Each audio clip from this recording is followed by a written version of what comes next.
जय जवाहर। मैं हूं तपेश जैन। हमारे साथ में लोकेश साहू जी हैं। हम लोग छत्तीसगढ़ चैम्बर ऑफ कॉमर्स के सभागार में हैं। 3 साल बेमिसाल 10,000 से ज़्यादा सदस्य संख्या चैम्बर ने पार की है। इन 3 सालों के अंतर्गत में मुझे याद आता है कभी 600 थे, कभी 1100 हुए, 1700 हुए, फिर 9000 की जब सदस्य संख्या छोड़ी थी उसके बाद में स्पीड जो बहुत पकड़ ली। क्या कुछ कहेंगे लोकेश भैया? 3 साल बेमिसाल दिख रहे हैं। जी हाँ, ये चैम्बर ऑफ कॉमर्स का इतिहास है 3 साल बेमिसाल। ये जो अभी 3 साल का कार्यकाल रहा है, ये इस कार्यकाल की उपलब्धि के कारण आज 10,000 मेंबर इस कार्यकाल में बने हैं, जो इतिहास रहा है आज तक के कभी भी नहीं रहा है। श्री अमर परवानी जी की अध्यक्षता में जो कार्यक्रम होते हैं और लोग जुड़ते जा रहे हैं, वाकई एक इतिहास है।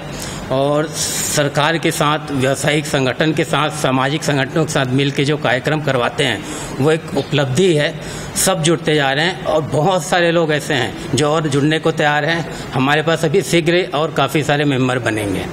बहुत अच्छी बात है। मैं हमारे साथ में और भी साथी भागीदार हैं, मैं उनका सिर्फ नाम पूछता हूँ। क्या नाम है आपका? मेरा नाम है योगेश भानुशाली, मैं युवा चैम्बर में उपाध्यक्ष हूँ। जी जी। मेरा नाम कांति पटेल है, मैं युवा चैम्बर महामंत्री हूँ।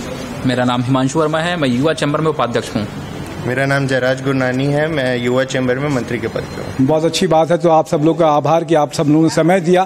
3 साल ये बेमिसाल। मैं तपेश जैन, नरेंद्र ठाकुर के साथ में जय जवाहर।